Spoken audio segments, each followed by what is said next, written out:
오늘 말씀으로 여러분 주 안에 더욱 평안한 한 주가 될 수 있기를 주님의 이름으로 축복합니다. 여러분 혹시 마라톤 경주를 참가해 보신 적이 있습니까? 저는 아주 대학 초반 때 주변에서 아르바이트 하는 선배가 밤 늦은 시간까지 일을 하면서도 마라톤으로 체력 관리를 한다고 해서 한번 따라가 봤던 기억은 있습니다.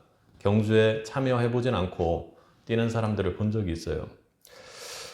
마라톤은 단순히 개인의 체력만으로 완주하는 경기는 아니었습니다.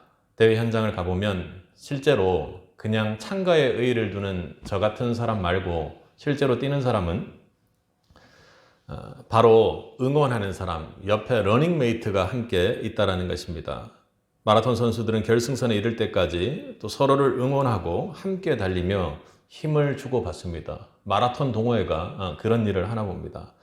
특히 중간에 체력이 고갈되고 지칠 때쯤 주변의 응원과 격려, 그리고 한번 해보자는 그 격려들은 놀라운 힘이 되어 다시 한 걸음을 내딛게 됩니다. 마라톤 경주는 결국 혼자만의 싸움이 아니며 함께 달리고 함께 응원하며 서로를 세워 결국에는 결승선에 함께 도달하는 경주인 것입니다. 우리 성도의 삶도 그렇습니다. 우리는 지난주 성도의 삶은 선교다라는 그 대전제 아래 성도 안에 있는 복음이 움직이는 곳이 선교지이지 우리가 선교지에 나갔을 때 복음의 전도자가 되는 것은 아니라는 그 확신에 찬 바울의 이야기를 함께 나누었습니다. 우리는 신앙의 여정을 그렇게 강한 패기와 나아감에 대한 독주, 고집으로는 완주할 수 없습니다. 하나님께서 우리를 부르신 공동체 안에서 우리는 신앙 안에서 서로를 응원하고 돕는 과정에서 신앙이 더욱 강해지고 견고해집니다. 마치 마라톤에서 함께 달리며 격려하는 팀처럼 하나님께서는 우리를 하나님의 팀으로 부르셨습니다. 각기 다른 은사와 재능을 가진 우리 모두가 함께 손을 맞잡고 달리며 복음의 길을 걸어가도록 부르신 겁니다. 누가요? 하나님께서 말입니다. 오늘 본문 16장은 여러분들이 대체로 읽기 힘들어하는 장 중 하나입니다. 바울이 언급한 많은 동역자들이 있기 때문에 그랬죠. 그 동역자들도 똑같이 하나님의 부르심에 응답한 사람들이었습니다. 그들은 바울이 그 믿음의 경주를 완주할 수 있도록 끊임없이 함께 달리며 서로를 격려하고 복음 사명의 완수를 함께 협력해 도왔습니다. 브리스가와 아굴라, 에베네도, 안드로니고와 유니아 등 모두 자신의 위치에서 맡은 역할을 다하며 복음 전파의 길에 함께 힘을 다해 달렸던 사람들입니다. 그들이 있었기에 바울의 사역은 더욱 풍성해지고 하나님의 사역이 땅끝까지 확대되는 일을 우리는 볼 수 있었던 것입니다. 우리는 하나님의 부르심을 따라 복음의 길을 지금도 달려가고 있지만 그 길은 혼자가 아닌 하나님의 팀으로 가는 여정입니다. 우리가 앞에 말했던 마라톤 경주처럼 때로는 지치고 힘든 순간이 찾아올지라도 우리는 하나님의 팀 안에서 서로 도우며 함께 승리의 길을 달릴 수가 있는 것입니까? 여러분 그렇게 달리고 계십니까? 힘들고 지친 순간뿐만 아니라 기쁜 순간 속에서도 그 기쁨을 배로 나누며 더욱 힘차게 달려갈 수 있는 새빛이 되기를 바랍니다. 여러분 신앙의 여정에서 지금 여러분은 누구와 함께 달려가고 있습니까? 어떤 팀에 속해 있는지요? 우리는 하나님의 팀으로서 서로를 세우며 복음 사역을 충실히 감당해야 합니다.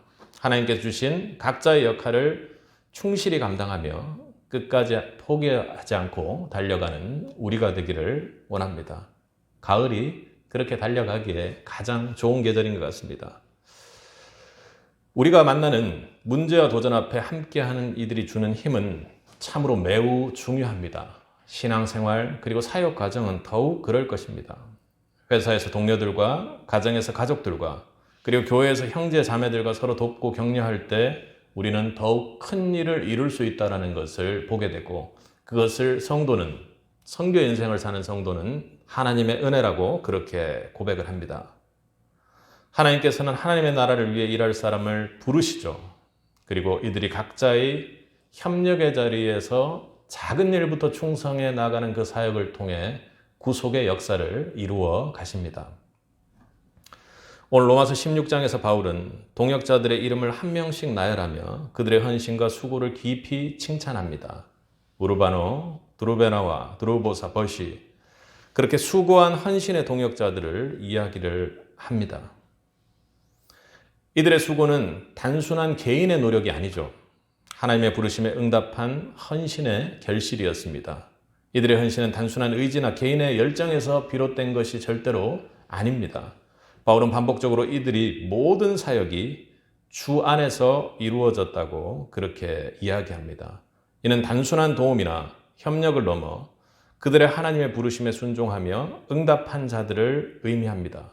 그들은 자신의 삶을 하나님께 드려 복음을 위한 하나님의 팀으로 부르심을 받았던 것이죠. 오늘 본문을 보면 여러 가지 많이 나오는 말들 중에서 우리 3절을 보면 그리스도 예수 안에서, 그리고 또 7절을 보면 나보다 먼저 그리스도 안에서 있는 자라, 그리고 5절 앞서도 그는 아시아에서 그리스도께 처음 맺은 열매니라. 9절에는 그리스도 안에서 우리의 동역자인, 그리고 10절에는 그리스도 안에서 인정함을 받은, 12절에서는 주 안에서 수고한, 그리고 13절에서는 주 안에서 택하심을 입은, 이렇게 말씀하면서 모든 그들을 향한 부르심이 주 안에서 이루어졌다라는 것을 이야기합니다. 여러분 믿습니까? 여러분도 주 안에서 부르심을 받은 세빛의 성도들임을 믿을 수 있길 바랍니다. 언더우드 선교사는 1884년 한국에 파송되었으나 갑신정변의 여파로 일본으로 피신했습니다. 그곳에서 그는 한국어로 성경을 번역하던 이수정 선교사를 만났고 두 사람은 협력하여 한국 복음화에 초석을 놓았습니다. 말은 참 멋진데요. 거기에서 일본어를 통해 한국어를 가르칠 수 있는 계기가 되었다는 겁니다. 어버버버 하던 사람이 한국어를 할 수 있는 사람으로 거기서 바뀌게 되었다는 거죠. 그 입장에서 보면 갑신정변으로 도망간 것이 놀라운 하나님의 역사죠.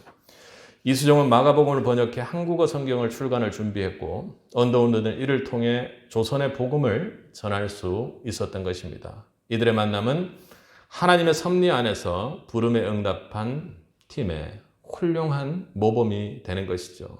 오늘 본문에도 하나님의 그 부르심을 몸소 자신들이 응답한 사례들이 많이 나옵니다. 우리 3절, 4절을 한번 읽어보겠습니다. 너희는 그리스도 예수 안에서 나의 동역자들인 브리스가와 아굴라에게 문안하라. 그들은 내 목숨을 위하여 자기들의 목까지도 내놓았나니 나뿐 아니라 이방인의 모든 교회도 그들에게 감사하느니라. 아멘. 브리스가와 아굴라는 하나님의 팀으로 부르심을 받아 무엇으로 응답한 사람들입니까? 그들은 내 목숨을 위하여 자기들의 목까지도 내놓았나니, 그렇게 했습니다. 자신의 집을 내어서 교회로 드린 것뿐만 아니라 그들은 자신의 목숨으로 하나님의 부르심에 응답했던 것입니다. 하나님의 일에 그 어떠한 것도 거리낄 것이 없으며 자신의 목숨까지도 내어놓는 순종을 했던 것이죠. 그는 사도행전 18장에서 고린도와 에베소에서 바울과 협력하며 복음의 사역을 했고 또 그리고 아볼로를 온전한 복음의 일꾼으로 세우는데 복음을 확장하는데 그 역할을 진중하게 했던 사람입니다. 가정을 교회로 내어놓으며 자신들의 삶을 복음에 온전히 드린 바울의 생명을 구하는 결정적인 역할도 그들은 담당했습니다. 내 목숨을 내어놓지 않으면 친구의 목숨을 어떻게 구하겠습니까? 요한복음에서 말하는 것처럼 친구를 위하여 작은 목숨을 버리면 이보다 더 큰 사랑이 없다 했습니다. 그는 바울을 사랑함으로 예수 그리스도 안에서 그렇게 하나님의 팀으로 함께 사역을 감당했던 사람입니다. 여러분은 하나님께서 주신 부르심, 그 사명에 어느 정도의 헌신으로 지금 반영하고 있는지 한번 돌아볼 수 있길 바랍니다. 하나님께서 여러분의 삶에서 목숨을 걸 만큼 귀하게 여기라고 부르신 사역이 어디에 있습니까? 그 사역이 여러분 가슴 속에 있는 거라면 꺼내서 여러분 생명을 걸고 반응하는 세빛이 되기를 원합니다. 우리 7절을 한번 읽어보겠습니다. 오늘은 최대한 빠르게 보겠습니다. 함께 읽겠습니다. 내 친척이요 나와 함께 갇혔던 안드로니와 유니아에게 문안하라. 그들은 사도들에게 존중이 여겨지고 또한 나보다 먼저 그리스도 안에 있는 자라. 아멘. 이들은 어떤 사람입니까? 나보다 먼저 그리스도 안에 있었던 자라. 그러니 바울보다 믿음의 선배라는 거죠. 그들은 믿음의 선배임에도 불구하고 하나님의 팀으로 부르심에 믿음의 선배로서 응답한 사람들이었습니다. 그들은 바울보다 먼저 복음을 받아들였고 갇힘과 고난 가운데도 흔들리지 않는 믿음으로 하나님의 팀으로서 사역을 감당했던 것이죠. 이들은 사도들에게도 존경을 받을 정도였으며 후배들에게 영적 본이 되는 신앙의 선배로서의 삶을 살고 있었던 것입니다. 그들은 그들의 믿음으로, 강력한 믿음으로 어떠한 방해 어려움이 올지라도 하나님의 부르심에 믿음으로 응답하며 반응했던 선배들입니다. 그들의 삶을 믿음의 선배로서 어떻게 믿음의 후배들에게 본이 될지를 보여주는 아주 대표적인 하나님 부르심에 믿음으로 응답한 사례들입니다. 여러분의 믿음의 모습은 어떻습니까? 내가 신앙을 지켜나가고 있는 그 모습을 믿음의 후배들이 본다면 도전받을까요? 아니면 시험에 들까요? 여러분 믿음의 선배로서 하나님 부르심에 응답하고 있는지를 잘 돌아볼 수 있길 바랍니다. 우리가 선교하는 과정들은 여러 가지 과정들이 있죠. 그런데 가정 안에서의 나의 모습, 그리고 믿음의 동료들 사이에서의 나의 모습, 그리고 새롭게 믿음을 받게 될 사람들에서의 나의 모습을 한번 돌아볼 수 있길 바랍니다. 여러분들의 믿음이 그 주변에 있는 사람들의 믿음을 바꾸고 살릴 수 있기 때문입니다. 오늘 이들은 고난 중에서도 감옥에 갇히는 속에서도 그들의 믿음을 지킨 하나님 부르심에 응답한 믿음의 모본을 보여준 대표적인 사례입니다. 우리 13절을 한번 읽어보겠습니다. 다 살펴보지는 못하겠습니다. 주 안에서 택하심을 입은 루포와 그의 어머니에게 문안하라. 그의 어머니는 곧 내 어머니라.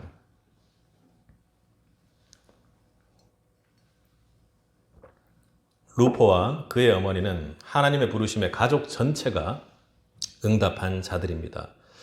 루포는 주석을 통해 보면 대체로 예수님의 십자가를 대신 진 구레네 시몬의 아들로 보는 견해가 참 많습니다. 그는 예수님의 십자가를 대신 지는 아버지의 헌신을 이어받은 사람인 것이죠.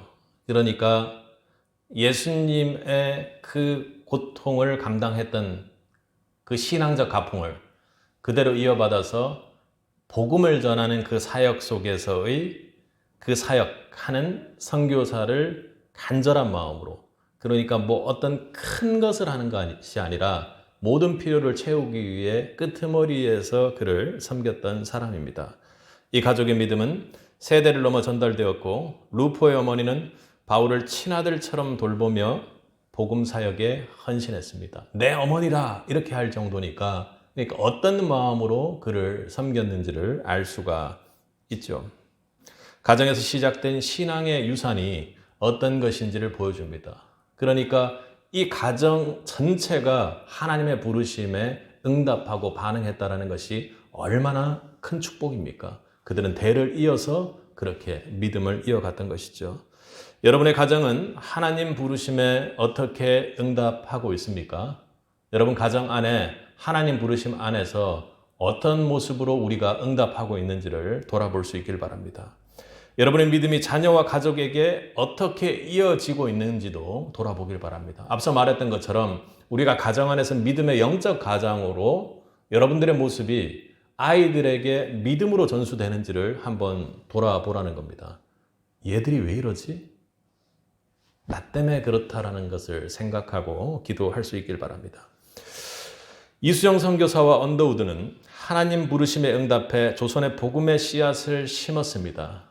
그랬기에 하나님의 섭리가 역사하고 그들이 응답하고 반응했기에 움직임이 나타났죠. 그들의 헌신은 한국교회의 초석이 되었고 복음과 교육, 섬김이 뿌리내리는 중요한 역할을 했습니다. 이후에 루이스 헨리 세브란스가 이 하나님의 팀에 합류해서 하나님의 팀이 더욱 확장됩니다. 의료 선교를 지원하며 1904년 세브란스 병원이 설립되었습니다. 여러분 자주 이용하시죠? 이 병원은 단순한 의료시설을 넘어 복음과 섬김의 정신을 실천하는 기관으로 성장했던 것입니다. 하나님이 보기에 그런 의료적인 저변들과 필요한 것들이 우리나라에 꼭 있어야 한다고 생각하셨겠죠.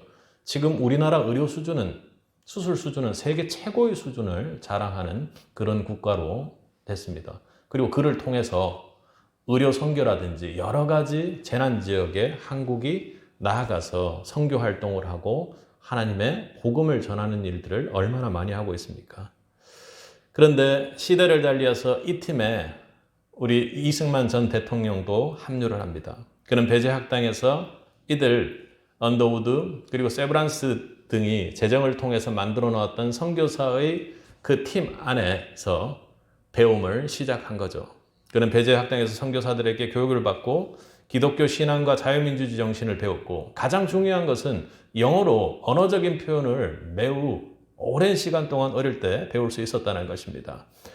그리고 미국 유학을 통해 학문과 외교 역량을 쌓았으며 이승만이 무슨 네트워크가 있어서 그렇게 갈 수 있었겠습니까? 그들이 선교사님들을 통해서 선진의 교육과 미국 유학을 통해서 국제 정치에 대한 것들에 대한 식견을 거기에서 배울 수 있었습니다. 그리고 독립운동과 기독교 국가 건설의 비전을 품을 수 있는 사람으로 자라난 것이죠. 하나님께서 그렇게 키우셨습니다.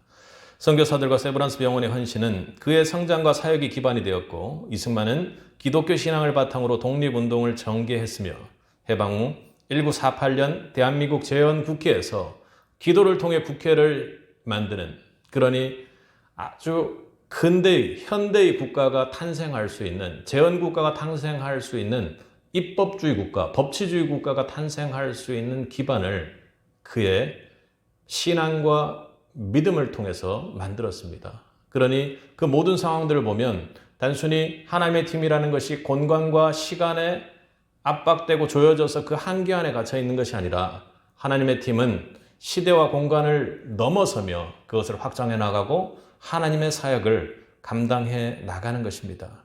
이수정, 언더우드, 세브란스 그리고 이승만은 각자의 자리에서 하나님의 부르심을 응답하며 세대를 초월해서 하나님의 일을 감당해낼 수 있었습니다. 그렇게 하나님의 부르심에 응답하며 협력하여 하나님의 팀으로 살아가는 그런 삶을 살았던 일이죠. 여러분, 오늘 여러분을 향해서도 이런 부르심을 하나님께서 하고 계시지 않겠습니까? 여러분은 그 부르심을 듣고 있습니까? 그리고 거기에 어떤 방식으로 응답하기를 원하는지 하나님 앞에 묻고 나가는 자들이 되기를 간절히 바랍니다. 모두 주 안에서 하나님의 부르심에 응답한 사람들입니다. 그러니 하나님의 팀은 누군가 사람의 부르심으로 내 마음의 동함으로 가는 것이 아니라 하나님의 부르심에 하나님께서 너에게 꼭 필요한 이것이 있으니 하고 그 부르심의 응답에 나아갈 때 하나님의 팀을 이루어 나가는 거죠. 여러분, 저와 한 공간에 있기 때문에 한 지역 일산 대화동에서 예배드리기 때문에 하나님의 팀이 아닙니다. 여러분이 복음 안에서 하나님의 부르심으로 여기에 와 있다면 그건 하나님의 팀인 것이죠. 그리고 여러분이 여러 가지 사업의 현장에서 그리고 여러분이 움직이는 모든 현장에서 함께 기도하며 하나님의 부르심을 함께 공유하며 응답해 나아갈 때 그것이 한 하나님의 팀이 되는 것입니다. 오늘 여러분 모두가 다른 그 어떤 것보다 하나님의 팀이 되길 원합니다. 하나님의 팀의 첫 번째는 하나님의 부르심에 응답한 사람들입니다. 우리 17절을 한번 읽어보도록 하겠습니다. 형제들아, 내가 너희를 권하노니 너희가 배운 교훈을 거슬러 분쟁을 일으키거나 거치게 하는 자들을 살피고 그들에게서 떠나라. 아멘. 복음 선교를 하게 되면 대체로 여러 가지 문제점들이 있습니다. 가장 큰 문제점은 이미 먼저 나가 아주 강력한 교세를 떨치고 있는 이단들의 움직임입니다. 선교를 하는 지역은, 그리고 또 선교를 하는 장소는 우리가 전도를 해봐서도 알겠지만 신앙의 영적 스펙트럼이 엄청나게 많은 상황입니다.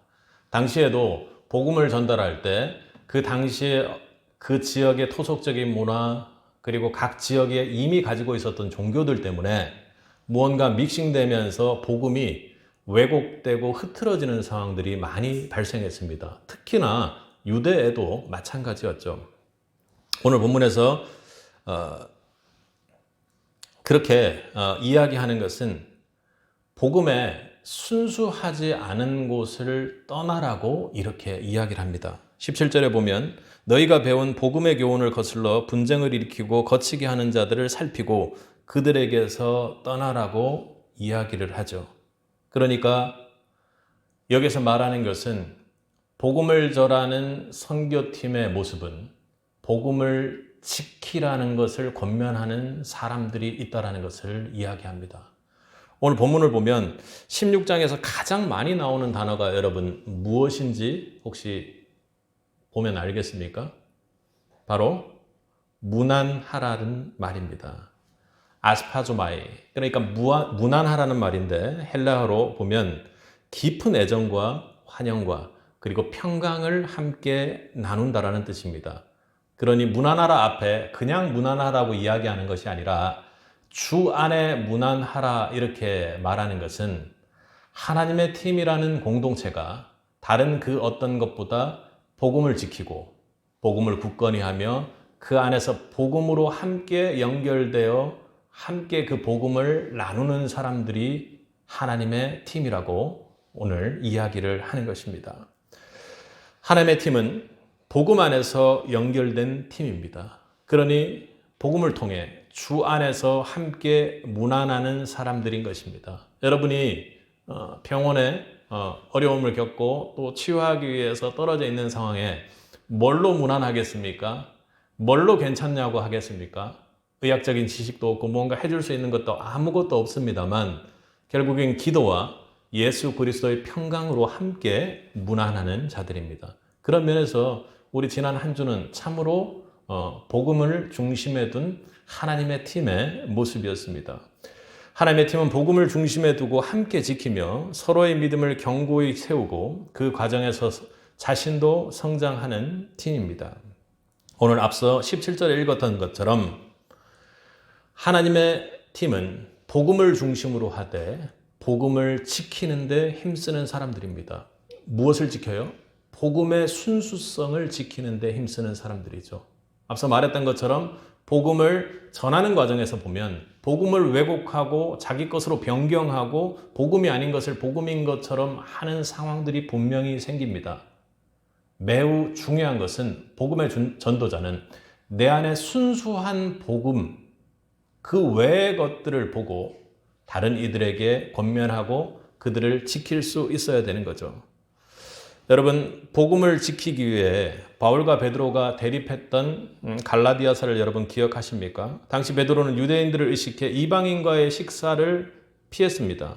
이는 복음에 가지고 있는 핵심적인 내가 믿고 있는 예수 그리스도의 복음의 평등과 자유, 그리고 그 어떤 누구도 구원할 수 있다고 하는 복음의 능력을 회피하는, 어찌 보면 복음을 조금 왜곡한 그런 상황이었습니다.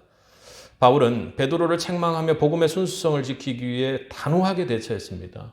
아주 강하게 이야기를 한 것이죠. 이는 복음이 왜곡될 위험에 처했을 때 하나님의 팀이 어떻게 행동해야 되는지를 보여줍니다. 복음의 한 팀 안에 있는 사람들에게도 그렇게 해야 되겠지만 우리는 그것만 하는 것이 아니라 다른 팀, 복음을 전하는 하나님의 팀 바깥에 한 번도 복음을 들어보지 못한 자들에게 복음을 전할 때도 그렇게 해야 되는 것이죠. 사도행전 15장에서 예루살렘 공회가 율법을 지키는 것과 복음이 믹싱돼, 그리고 할례를 하는 것과 복음이 믹싱되어 있는 상황에서 복음을 지키는 것에 다른 그 어떠한 조건도 붙일 수 없다라는 것을 선포한 것도 복음의 순수성을 지키기 위한 사례입니다. 하나님의 팀은 무엇을 중심에 두나요? 복음을 중심에 둡니다. 그렇기 때문에 순수하지 않은 이단적인 사이비적인 복음을 전하는 그것에 매우 민감하게 반응하고 그것을 지켜내는데 강한 권면으로 여러분들이 움직일 수 있기를 바랍니다. 뿐만 아니라 우리 19절을 한번 읽어보겠습니다. 너희의 순종함이 모든 사람에게 들리는지라 그러므로 내가 너희로 말미암아 기뻐하노니 너희가 선한데 지혜롭고 악한데 미련하기를 원하노라. 바울의 권면은 너희가 선한데 지혜롭고 악한데 미련하기를 원하노라 이렇게 이야기합니다. 내 믿음 말고 다른 이들의 복음의 믿음에 있어서 너희가 선한데 지혜롭고 악한데 미련하기를 원하노라 하고 복음만을 견고히 붙잡기를 권면하고 있습니다. 복음 안에서 서로의 믿음을 세우는 데는 지혜롭고 그리고 악한 영향을 주는 복음이 왜곡돼서 본인들에게 들어오는 것들을 구별할 수 있는 거기에는 반응하지 않는 자들이 되라고 그렇게 권면하는 것입니다. 여러분, 이렇게 하나님의 팀은 복음을 중심으로 다른 사람의 믿음을 세워주는 팀이 되어야 하는 것입니다. 비난하고 비판하고 그들의 믿음이 실족되는 상황으로 가는 것이 아니라 그들이 한 복음 안에서 일어설 수 있도록 만들어 주는 것이죠. 하나님의 팀의 사역 과정에서도 마찬가지입니다. 바울과 바나바의 어떤 위로의 메시지가 바울에게 초기 사역에서 큰 힘이 되었던 거죠. 예루살렘에 들어올 수도 없고 사도들과 함께 어울릴 수도 없었던 바울을 바나바는 그리스도의 사도로 선교자로 설 수 있도록 결정적인 역할을 한 사람이 아닙니까? 그리고 또 마가의 실수로 바울이 선교 여행에서 갈라지게 된 상황 속에서도 바나바는 마가를 결국 마가와 함께 움직이면서 마가가 끝까지 바울과 함께 선교 사역을 마감하는 데 동참할 수 있도록 그렇게 세워준 사람이죠. 복음 안에서 하나 된 팀은 서로를 돌보고 세워주어야 합니다. 그러나 중요한 것은 복음의 확장과 복음의 진보, 그들의 믿음이 복음 안에서 견고하게 서는 방향으로 그렇게 갈 수 있도록 해줘야 한다는 것입니다. 감정적으로 불쌍하니까 힘드니까 이건 이치에 맞지 않으니까 아니라 복음 안에서 믿음으로 성장할 수 있도록 그들을 키워 나가야 한다는 거죠. 하나님의 팀은 복음의 중심에 서 있으며 그리고 다른 이들의 믿음을, 복음을 향한 믿음을 견고케 하는 팀이 되어야 합니다. 우리 25절을 한번 읽어보도록 하겠습니다. 나의 복음과 예수 그리스도를 전파함은 영세전부터 감추어졌다가 26절입니다. 이제는 나타내신 바 되었으며 영원하신 하나님의 명을 따라 선지자들의 글로 말미암아 모든 민족이 믿어 순종케 하시려고 알게 하신 바 그 신비의 계시를 따라 된 것이니 이 복음으로 너희를 능히 견고케 하실. 아멘. 복음을 지키고 전하는 과정에서 복음으로 너희를 견고하게 하실 이렇게 말하고 있습니다. 여러분 사역 과정 중에서 복음을 전하는 사역 과정, 선교의 과정 중에서 가장 그 선교를 하는 당사자, 선교사, 복음의 전도자들 그리고 또 목회하는 과정도 마찬가지죠. 가장 큰 기쁨으로 체험적으로 느껴지는 것은 바로 이것입니다. 다른 그 어떤 것보다 내 안에 있는 복음이 더욱 확실해지고 견고해지는 것을 보게 된다는 것입니다.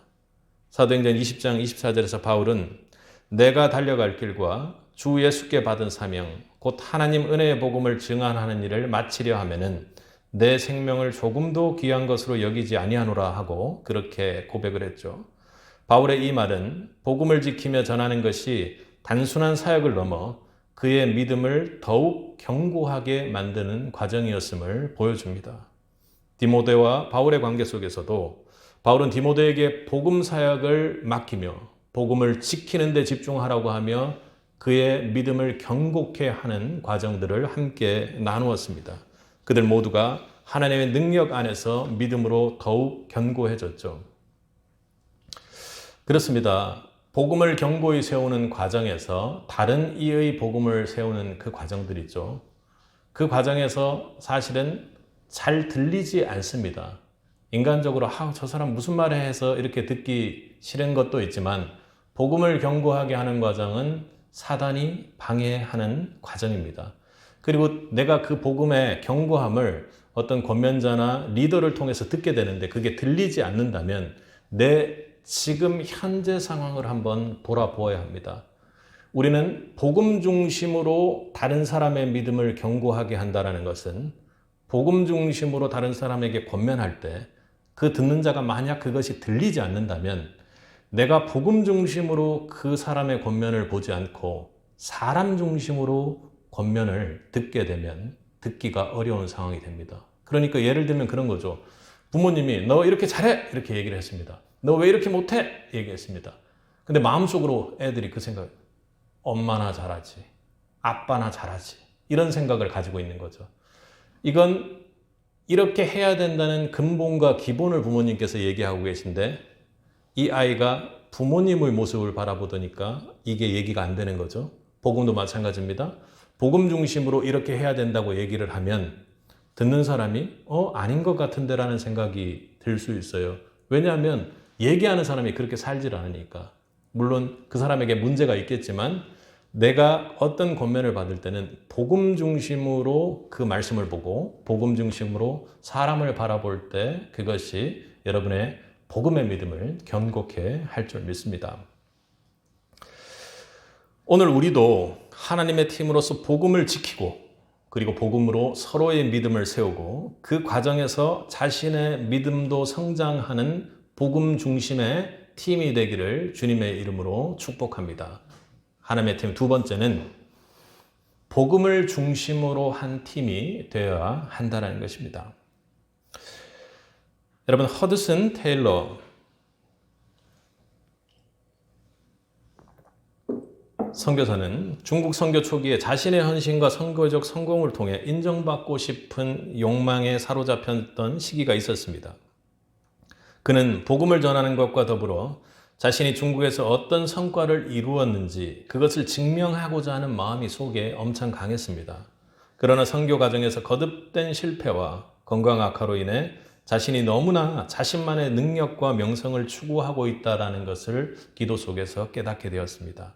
그는 이 깨달음으로 인해 진정한 회개로 나아가고 이후 테일러는 믿음 선교라는 원칙을 도입하게 되는데 오직 하나님을 신뢰하며 모든 필요와 공급을 하나님께 맡기는 방식으로 사역의 방식을 바꾸었습니다. 이렇게 하고 저렇게 하고 이렇게 했기 때문에 뭐가 잘 될 것이고가 아니라 오직 하나님을 믿는 방식으로 자신은 그 뒤따라가는 방식으로 그렇게 믿음 선교라는 원칙으로 나아갔습니다. 그는 더 이상 인간적 성공이나 명예를 추구하지 않고 그 모든 것이 하나님께서 하신 일이기에 당연히 하나님께 영광을 돌리는 그런 선교사가 되었습니다. 하나님의 팀은 오로지 하나님께 모든 영광을 올려드리는 팀입니다. 예전에 우리 전도 폭발 제가 훈련을 시킬 때 전도에 대한 간증하는 경우가 있죠. 이렇게 해서 전도 보고를 합니다. 그리고 나서 맨 마지막에 하는 것이 뭐죠? 하나님께 모든 영광을 올려드립니다. 우리가 잊어요. 또 그리고 지금 전도사님도 영접기도 얘기하는데 영접기도 할 때 어떻게 하는 건가요? 그분에게 영접기도를 할 때 영접기도 왜 하라고 그래요? 왜 하라고 하는 겁니까? 내가 지금 막 영접시키는 겁니까? 아니요. 예수 그리스도를, 예수님을 나의 구주로 받아들였다는 것을 여기에 함께 하시는 하나님께 알려드리는 과정이 영접기도입니다. 나는 영접기도 엄청 시켰는데 아이고 하나님께 보고해야 되는데 하나님은 없어요. 무슨 말이죠? 내 힘이 조금이라도 들어가면 아마 그런 과정들을 놓칠 수가 있는 것이죠. 그렇죠. 우리의 사역 모든 것은 하나님께 영광 돌리는 과정입니다. 오늘 본문은 맨 마지막에 함께 읽겠습니다. 27절입니다. 지혜로우신 하나님께 예수 그리스도로 말미암아 영광이 세세 무궁하도록 있을지어다. 아멘. 복음은 예수 그리스도 안에서 드러난 하나님의 사랑과 구원의 신비로 하나님께서 영세전부터 계획한 일입니다. 그러니까 복음으로 사람이 변하고 복음으로 무언가가 된 그 일에 그 어떠한 것도 사람의 힘이 개입해서 일어난 일이 없다라는 것을 꼭 기억해야 합니다. 이건 부정적인 부분이죠.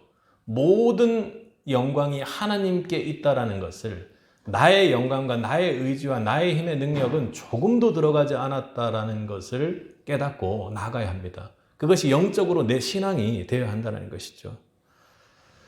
복음으로 너희를 경고케 하실 하나님입니다. 복음으로 우리를 지키시는 하나님입니다. 복음으로 우리를 부르시는 하나님입니다. 하나님의 팀에 되는 과정에서 그 어떠한 것도 우리가 하는 것이 없다라는 것입니다. 하나님의 팀의 마지막은 모든 영광을 하나님께 돌리는 팀이 하나님의 팀입니다. 다 했는데요. 그 결실과 열매를 내가 한 것이라고 생각하는 조금의 것이 있다면 그건 정말로 하나님의 팀이라고 말할 수가 없는 것이죠. 복음은 하나님의 영광을 드러내는 본질적인 진리입니다. 그러니 모든 우리의 사역을 통해서 하나님이 영광을 받으십니다. 왜요? 그분이 하신 사역이기 때문에 그렇습니다. 예수님도 자신의 사역을 통해 하나님께 영광을 돌리는 것을 최우선으로 하셨죠. 여러분, 오병이어의 기적 기억하시죠? 우리 말씀 나눌 때 기억하시나요? 여러 가지 그 말씀 안에 있는 것 조각조각까지 우리가 다 말씀으로 정말 생명으로 그렇게 받았는데 참 놀라운 것은요. 여러분에게 오병이어의 기적을 일으킬 수 있는 능력이 있다면 어떻겠습니까? 저는 잠시도 가만히 못 있을 것 같아요. 그 능력을 드러내고 싶어서. 그럴 것 같습니다. 그걸 참아야지 하는 문제는 다음 문제고요. 막 못 견딜 것 같아요. 은근히든 어떤 방식으로든지 드러낼 거예요. 그런데 예수님께서 그 오병이어의 기적을 일으키기 전에 먼저 하신 것이 무엇입니까? 하나님께서 공급해 주신 그 작은 오병이어를 가지고 하나님께 감사의 축사를 먼저 하셨다라는 것입니다. 이 기적조차도 나에게 일어나는 모든 공생의 사역, 모든 것이 하나님이 영광 받으실 일이요 하나님께서 하신 일이라는 것을 한시도 잊고 있지 않았다라는 것입니다.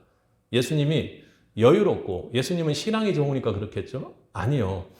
하나님이 하시는 일이라는 것 자체가 그분께는 하나님과 한 몸 되어 그대로 있었기 때문에 그렇습니다.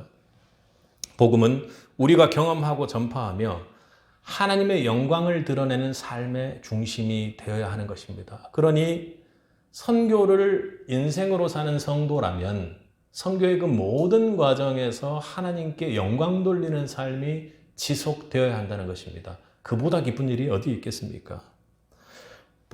바울은 로마서 마지막 구절에서 지혜로우신 하나님께 예수 그리스도로 말미암아 세세토록 영광이 세세 무궁토록 있을지어다 하고 그렇게 이야기를 합니다. 이는 복음의 목적이 오직 하나님께 영광 돌리는 것이요 우리의 사역과 삶이 내 자신을 드러내는 것이 아니라는 것입니다. 하나님의 팀은 각자의 역할을 충실히 감당하며 협력하여 하나님께 영광을 돌리죠. 그리고 우리의 작은 순간들까지도 하나님의 영광을 드러내는 삶의 도구가 될 때 그때 그 팀을 하나님의 팀이라고 말할 수 있는 것입니다. 하나님의 팀은 세대와 그리고 공간과 시간 그 모든 경계를 넘어 오직 하나님의 영광을 위해 살겠다고 헌신하는 그런 복음의 전도자들이 성도들이 함께 이루는 팀이 될 것입니다. 여러분의 삶과 사역은 누구를 위해 존재하고 있습니까? 또 무엇을 위해 존재하고 있습니까? 그 삶 속에서 개인의 쾌락과 개인 자신을 드러내는 일은 없는지요? 오늘의 모든 일과 수고가 하나님께 영광을 돌리는 새빛이 되기를 주님의 이름으로 축복합니다. 여러분, 하나님의 팀은 그분의 부르심을 받아 예수 그리스도의 복음을 붙들고 이를 통해 하나님의 영광을 돌리는 팀입니다. 예수님의 십자가의 부활, 그 복음은 예수님의 십자가와 부활이 그 복음의 중심에 있습니다. 그 안에서 하나님의 구원의 신비와 영광이 드러납니다. 그게 하나님의 지혜죠. 십자가에서 모든 고난을 받고 십자가에서 죽으셨는데 거기서 끝나는 것이 아니라 사흘 만에 부활할 것을 사단은, 이 악한 영의 세력들은 알지 못했습니다. 그러나 하나님은 결국에는 그 모든 고난을 받으시고 십자가에 달려 죽은 그 아들을 부활시킴으로써 승리의 십자가를 만드셨습니다. 거기에 복음의 중심이 있는 것이죠. 그 모든 영광을 하나님께 올려드리는 것입니다. 그 과정이 없이 단순히 복음 하나를 내가 전달하는 것으로, 내가 한 사람을 살리는 것으로 생각한다면, 그러면 우리는 너무나도 힘든 일을 하는 것이고 결코 우리가 해낼 수 없는 일을 하는 것입니다. 우리는 그런 라이센스가 없지 않습니까? 사람 생명을 살리는 일은 이 현실 세계에서는 의사만 하는 일이죠. 우리가 할 수 있는 일이 아닙니다. 그러나 진정한 영원한 생명을 살리는 십자가의 복음, 부활의 복음을 전하고 그 복음의 능력을 믿고 나아가는 것은 우리에게 맡겨진 사명입니다. 여러분, 로마서 16장에 기록된 바울의 수많은 동역자들의 이름을 여러분 기억하세요? 16장 전체를 한번 외워보려는, 암송해보려는 믿음의 도전을 신대원 다닐 때 해보기도 했습니다. 잘 안 외워집니다. 그런데 하나님께서는 그들의 이름을 잘 기억하고 계십니다. 그들이 감당한 모든 헌신과 수고를 절대로 놓치지 않고 기억하고 계신다는 것이죠. 시대가 어떻게 됐건, 공간이 어떻게 됐건 한 사람 한 사람을 우리 주님께서는 세심하게 새기듯이 기억하시고, 하나님은 당신의 팀에 속한 자들의 모든 삶의 상황을 잘 알고 계십니다. 바울의 인사를 통해 드러난 그들의 이름은 하나님의 손길 아래 그렇게 역사한 증거들인 것이죠. 예수의 흔적, 표적입니다. 하나님께서는 우리의 이름도 잊지 않고 계십니다. 기억하고 계시죠. 우리가 만나는 작은 고난과 그리고 영적 갈등과 어려움, 눈물까지 모두 하나님은 다 하십니다. 그분은 우리의 인생을 복음 안에 새기고 우리가 감당한 수고와 헌신을 영원한 생명의 책에 기록하십니다. 그분은 우리가 죄인 되었을 때 정말로 너무나도 악한 모습으로 있었던 그 모든 것까지도 수용하고 안아주신 분입니다. 그분이 얼마나 기쁠까요? 복음 안에서 하는 수고를 생명책에 주님께서 기록하고 기억하실 때 우리를 곁에서 바로 손으로 앉지는 못하시지만 정말 영적으로 우리를 품으시고 안으시고 얼마나 기쁘실까요? 그 기록된 팀, 그것이 바로 하나님의 팀입니다. 그 이름 하나하나를 복음 안에서 불러가시며 우리를 만지시고 영으로도 육으로도 회복시키는 그 팀의 이름이 바로 하나님의 팀이죠. 오늘 세빛의 여러분의 이름도 일일이 하나하나 기록되어 있습니다. 우리의 연약함도 아픔도 그분께서는 은혜의 섭리 속에서 사용하셔서 그분의 홀로 영광 받는데 부족함이 없도록 우리를 회복시키십니다. 우리를 다시 세워 하나님의 영광의 도구로 삼으시고 우리와 언제나 영원을 함께 하시기를 약속하시는 분입니다. 하나님의 팀은 결코 잊혀질 수가 없습니다. 왜요? 주님께서 생명책에 우리를 기억하시기 위해 꼭 기록해 두셨을 것이기 때문에 그렇습니다. 우리의 모든 삶이 그분의 손에 의해 새겨지고 그분의 손길에 의해 복음의 역사로 우리가 회복되고 오늘 하루도 살기 때문에 그렇습니다.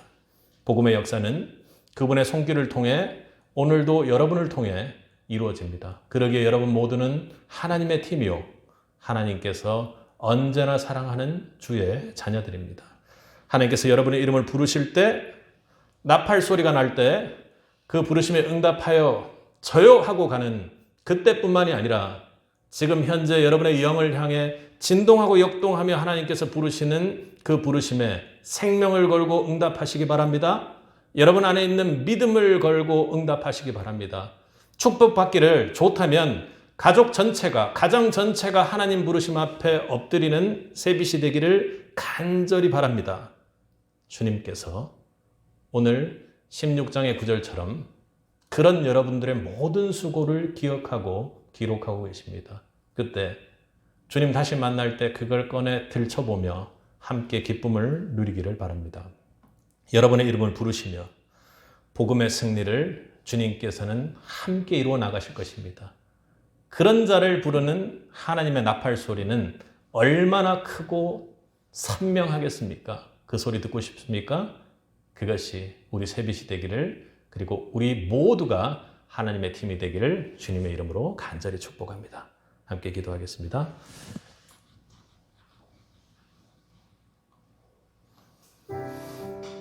사랑과 은혜가 풍성하신 아버지 하나님 감사합니다. 오늘 우리 로마서 하나님께서 주셔서 오랜 기간 동안 함께 하면서 로마서 말씀 함께 나눴습니다. 복음을 말씀으로 확실하게 저희에게 전달하시고 더욱 선명하게 하시며, 또 로마서 12장 이후 성도가 어떻게 살아야 될지를 말씀 주시면서 오늘 마지막 말씀으로 복음으로 하나님의 팀이 되라는 말씀을 주셨습니다. 주여, 우리가 하나님의 팀을 이루지 못한 모든 것들이 있다면 그 모든 것들을 오늘 말씀으로 걷어내게 하시고 하나님의 부르심에 집중하는 새빛 될 수 있도록 도와주옵소서. 하나님께 주신 우리 각자의 신앙의 은사들이 있을 것입니다. 믿음이요, 헌신이요, 봉사요, 그리고 각자 주신 그 은사를 주님께 드려 부르심에 완전히 응답하는 새빛 될 수 있도록 주여 축복하여 주옵소서. 주님, 우리가 선교를 하는 인생을 살아가는 데 있어서 다른 것이 중심이 되는 것이 아니라 오로지 예수 그리스도의 복음, 십자가에 죽으시고 나를 위해 달리시고 그리고 나의 모든 죄를 짊어지시고 모든 죄를 이기시고 승리하신 그 주님의 십자가를 찬양하는 복음이 우리의 중심 되길 원합니다. 우리 팀의 중심이 되길 원합니다. 내 삶의 중심 가운데 하나님께 주시는 그 복음의 능력으로 복음을 전하고 복음을 지키고 그리고 다른 이들의 믿음을 견고히 하며 주의 복음을 더욱 이 땅에서도 선명히 만지는 하나님의 팀이 되게 하옵소서. 주여, 주여 홀로 영광 받기를 간절히 소원합니다. 우리 이 땅을 사는 인생 자체가 아픈 것도 힘든 것도 살아가면서 무언가를 이루는 그 모든 것도 주여 홀로 영광 받으소서. 우리의 모습 가운데 우리가 한 팀을 이루어 이 새빛이 하나님 가운데 하나님 형상을 드러내는 하나님의 자녀들 될 수 있도록 주님, 이번 한 주도 또 그리고 올 마지막 하반기 사역도 하나님께서 은혜를 베풀어 주옵소서. 살아계신 예수 그리스도 이름으로 기도드렸습니다. 아멘.